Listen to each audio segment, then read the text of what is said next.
Hi, Dara. Nice to have you on the podcast. Hi, Adam. I'm so happy to be here, No, and I no, really want to appreciate this podcast that you do because this is like life experiences, this library of life experiences that you're creating. I wish like more of the youth can have access to because I think I needed to hear people's experiences the way the way you put it out there, just for my own growth. So yeah. thank you for No, what you do. no, you're very, very welcome, and I really appreciate your kindness, and it really means a lot. And I think it's important to to share your story, isn't it? And everyone's got their own story, so I'm happy to have you on to talk about your story and your experiences. And we kind of structured it in like a bullet point way. So I'll start with the first one, if that's okay. And it's how did you set, how did you get to be in this situation in the first place? Okay, so I wanted to, when you approached me for this podcast, I wanted to talk about this really huge experience in my life Mm, where I transitioned from a very safe career in architecture to going into something which is not even respected as much in arts, which is performing arts and dance. So I thought I would like to talk to you about this journey. And when I was transitioning, I came across this quote which said that what is that? A hungry stomach, an empty pocket, and a broken heart teach you the best lessons of your life. I thought that quote was extremely powerful when I read it then, but only after I experienced it, I understand how important that quote was or how powerful it is. So that's why on this podcast, I want to talk about my experience with all of these three and how it changed me as a person in terms of thought, emotion, and I don't know, journey of life, I guess. mm, So when you say how did I get into that position is when I took this life-changing or career-changing decision of moving out of the comforts of a job and taking on this leap of faith where like I didn't know what I would do with dance, but I really wanted to do something with it. I wanted to make it my life, my lifestyle, etc. So just leaving the comforts of affordability, like having the money to use it wherever you want to, etc., and just going into a place where you don't even know where your next income would come from or what will you do with your time and your day. mm. That is kind of where I transitioned from that. So yeah. Yeah, no, I think they're really good points, and I think like those key things that you mentioned, like a broken heart, empty stomach, and not having certain finances, those kind of three things. I think they're like kind of three very almost like survival kind of things within within us as people. We need, they're like needs, like humanistic needs. We need food. We like like to be with a partner and to you know pass on, to have children and things, and obviously finance um as well, to be able to do things, to be financially secure. So I mean, to not have those three things, it kind of will take you to a place, I suppose, wouldn't it? And I think through like experiencing that and what you said, you can only grow. Yeah, yeah. So when you say finance, for example, we are kind of nurtured into this lifestyle. In some way, we're looking at people's lifestyles on social media, and there is a basic or some kind of lifestyle that we've grown up in, and we always aspire to enhance our lifestyle. So this whole idea of earning money, having affordability, etc., is just about enhancing our lifestyle. But what happens when it's not in resonance to your goal, your aim, your wishes in life? What if your goals, what you aim to do in life is outside of this ambition to grow in terms of your lifestyle, to grow in terms of luxuries that you have? Mm, So I think, yeah, largely our understanding of why we earn money is just to expand our lifestyle or to expand our affordability in some sense that, I can buy branded clothes from here, here, and here, and I only wear these brands, or, I eat from these outlets, etc., etc. But what experiences like a hungry stomach and an empty pocket do is first question your sense of affordability and your idea of a lifestyle, or your idea of an ideal lifestyle that you're aspiring to be, or where you want to be. But yeah, it just questions that completely. Like, do you really need this? Do you really need these clothes? Do you really need this kind of food? Do you really need to party? Do you need mm, like, is there a need to really celebrate your birthday?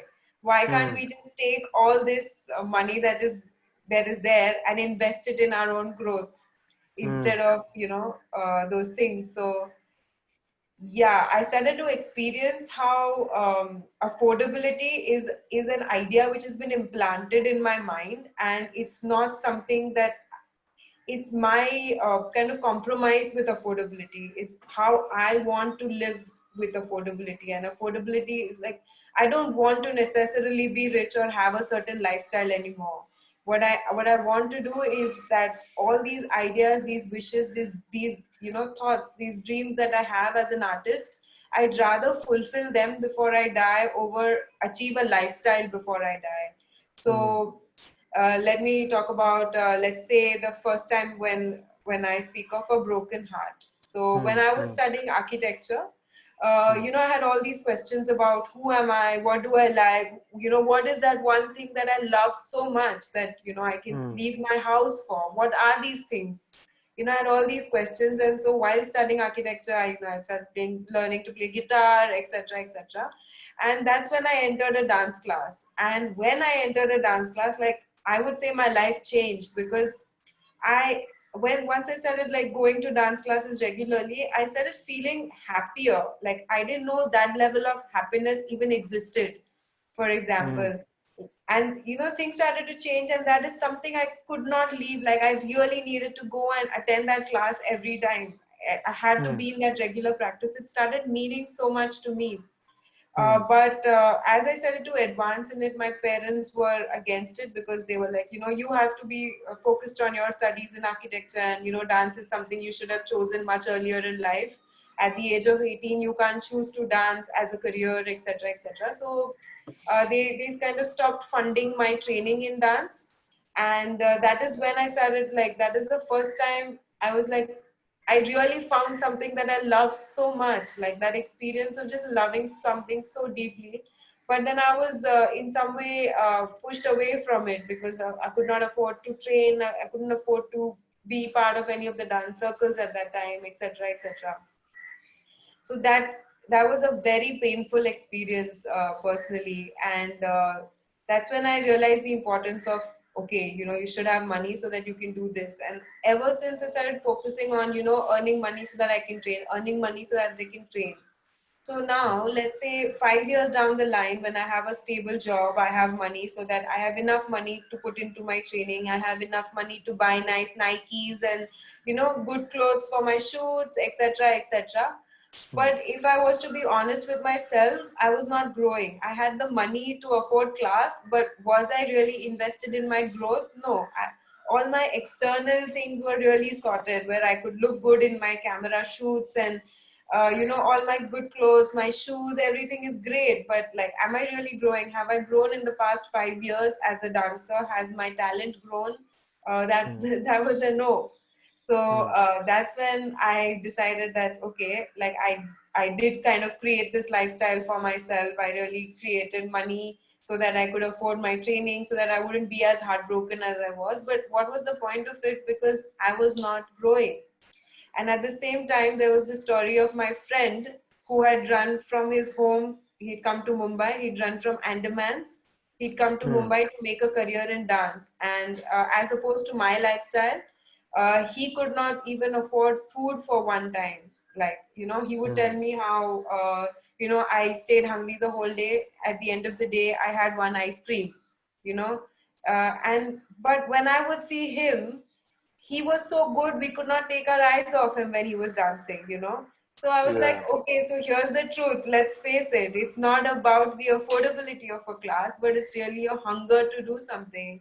mm, And that's when I said, okay, you know what? He doesn't have the money to, let's say, buy great clothes or look good in camera, etc. But today his dancing is at his best. Like he's self-actualizing to a point where, his purpose Yeah. of running away from his home has come true. And Mm. that's when I decided, okay, like it's really time to face the truth and start investing everything that I have into things that matter over this whole understanding of money and lifestyle, etc. Mm. So yeah. Yeah, no, it's definitely important, isn't it? Like, with your situation, when you're making, when you have money, and I think like what you were saying, you had something happen in your life, and then you're buying like nice clothes and these nice things, and people, on the external side see that kind of side to it and think, oh, that person's okay, they're happy, they look happy because they've got X, Y, Z.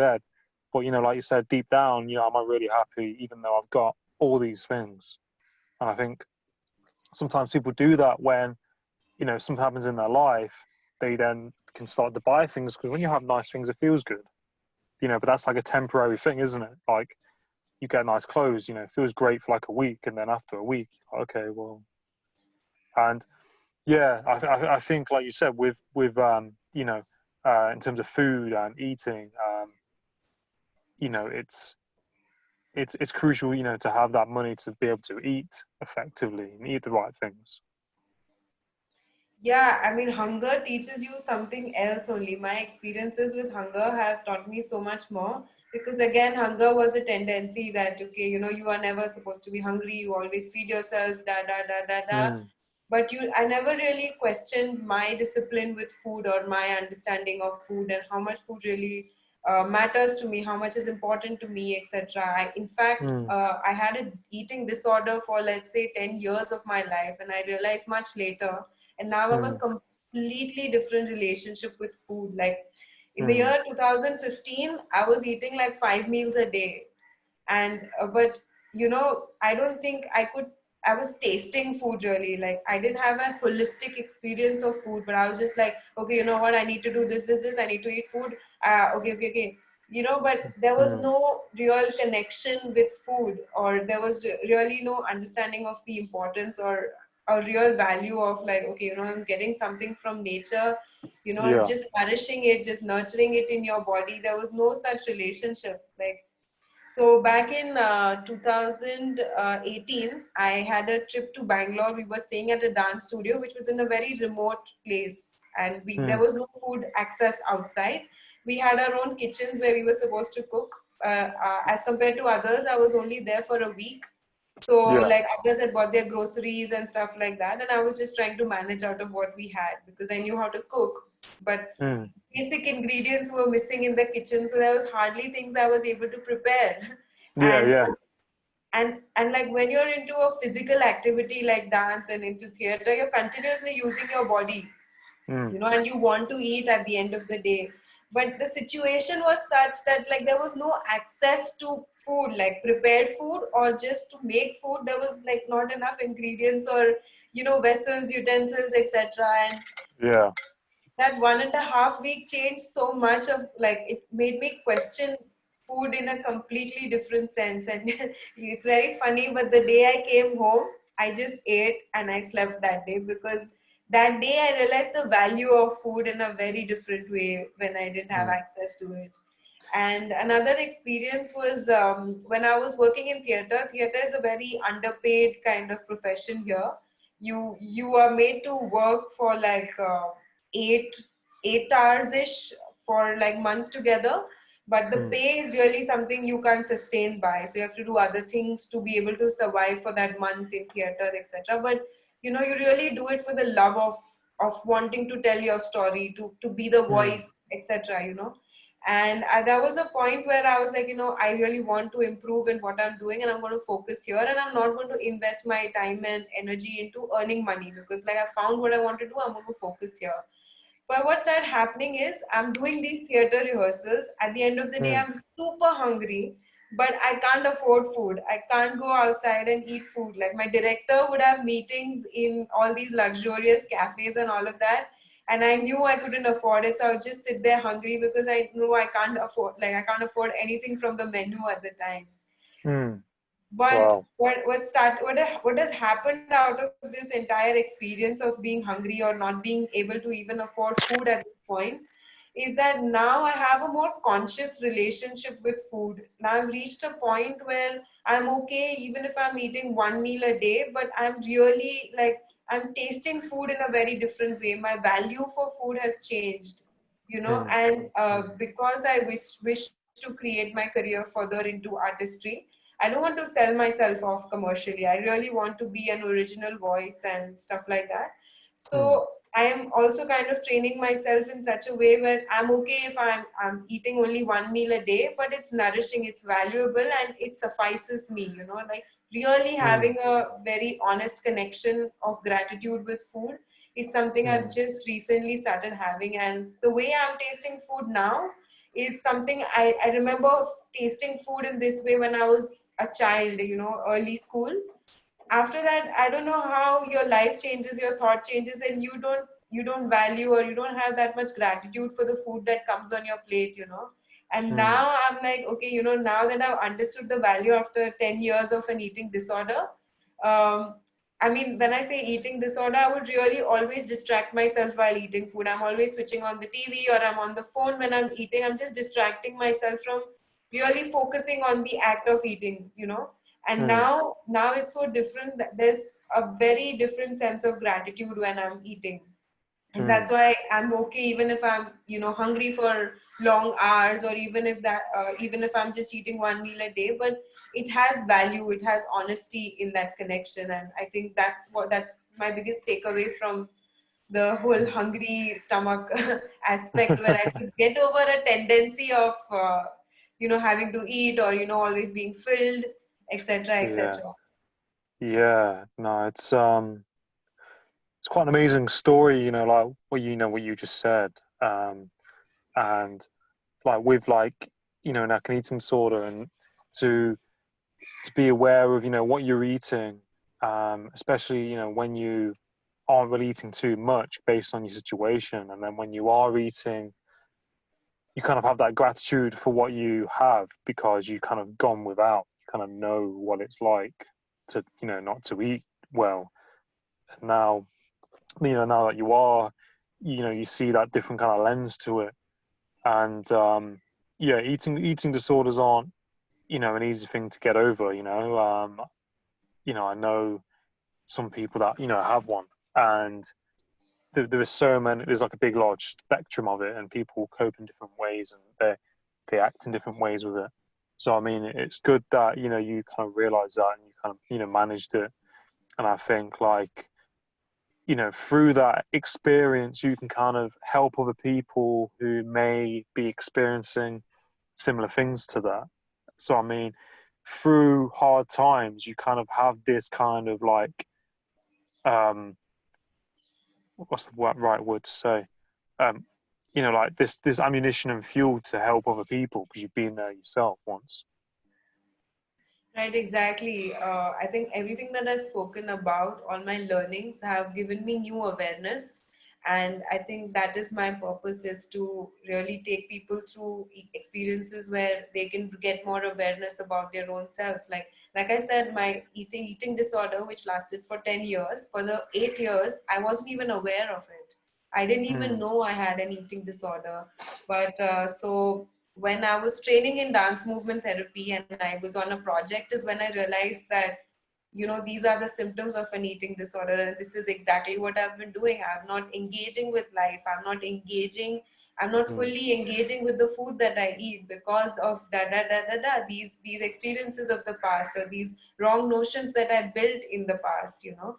And so just awareness can just change so many things for us. So when you say you want to bring that to others, I think it's actually just having awareness, or bringing new awareness of ourselves to fuel our Yeah. life individually. Yeah. Yeah. No, exactly. And I think it's really beneficial to other people, who may be going through something like that, or who need help in that side of things, because I think like sometimes people who don't understand it, they might feel a certain way because they're not feeling understood, and you kind of have to understand what an eating disorder is. It's almost like a separate part of the person. It's kind of not the person. Do you know what I mean? And for Yeah. someone to understand, what it is going to help, other people through what what you've spoken about. Mm. Um, as well, like I remember when we last spoke, you touched base on the dance therapy side of things, Yeah. and it was really like quite amazing, and what you said previously, because you said you was it worked with the police or something like that. You saw people change through dance. Yeah. In fact, so dance changed my life because when I was studying architecture and when I started dancing, I started experiencing happiness. I started experiencing a release of emotions that an ordinary regular life wasn't offering me. Mm, So when I decided to switch my career, I knew I didn't want to teach dance because I said I felt like it's more for people who've been doing it since childhood. I was always like trained part time into dance, but I said, if I really have to change my career and if I have to offer something in dance, I can offer this experience that dance gave me that I can give others. And that's mm, when I trained in dance movement therapy. And now, so largely speaking, dance movement therapy comes from the basic principle that our thoughts or our mentality, our thinking patterns kind of reflect in our physicality or our movement or physical patterns. And so dance movement therapy, I use it more as an awareness practice where we can use our body and movement in a way so that we get more awareness of our mental and emotional patterns. And this is one of the ways that I discovered about my eating disorder. How weird is it that you would use your body to understand food, or your mm, eating patterns, or your emotional patterns attached to your eating? But it can give you so much more awareness or understanding of your own self in terms of, especially in terms of patterns, because they are cyclical, they repeat, and some of them are so hardened that they are more visible as compared to the others. mm, So the dance movement therapy has changed me, and I do see that I do find ways in which it's helping others, like especially women. Like when they get into a physical practice or a movement practice, it kind of empowers us, emotionally, because it gives us more voice. It allows us to express ourselves, because a lot of time, even unconsciously, we've taken certain cues where we suppress, we repress, but things where you physically work with your body, it kind of changes much smaller things within you, and it kind of helps you or empowers you to break your patterns also. So I mm. think that's why I find it very powerful for me and others. Yeah. No, it's amazing, and I find like with dance as well, it makes you feel good. Your energy shifts almost, through dancing, and I think in terms of the therapy side of things, I've heard that we store emotions, suppressed emotions in our body, parts of our body, not just kind of in our mind.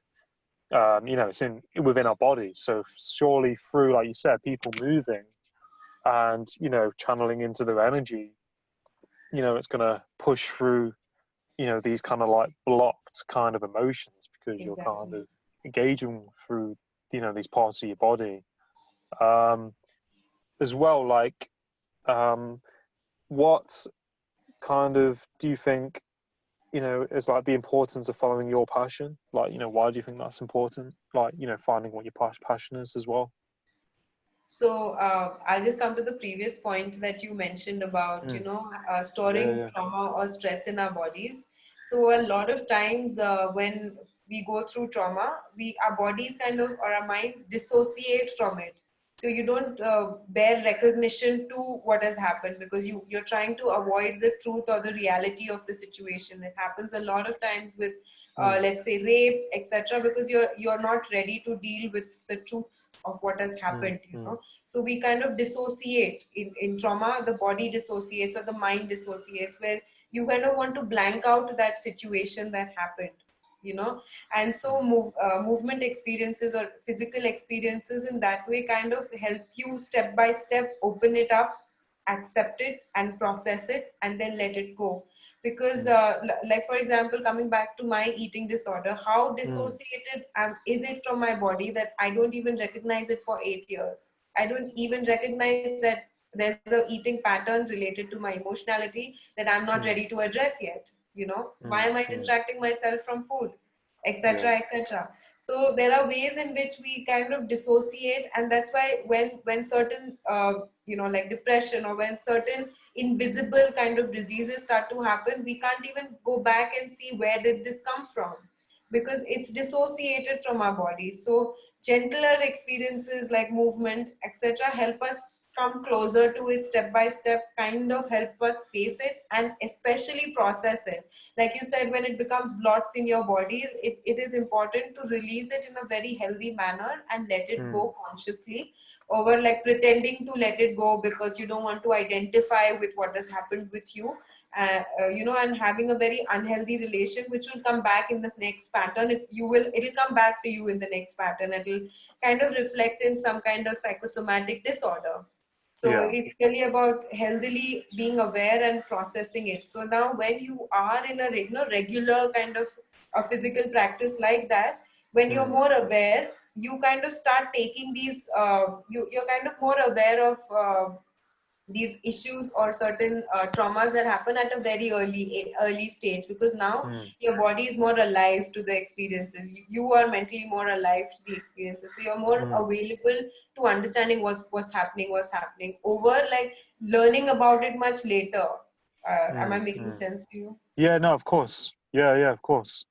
Yeah, so like these awareness practices, once we get more aware, we kind of start to notice things at an early stage over, learning about them much later, when like decades or years have passed by and it's turned into a physical disorder or a disease.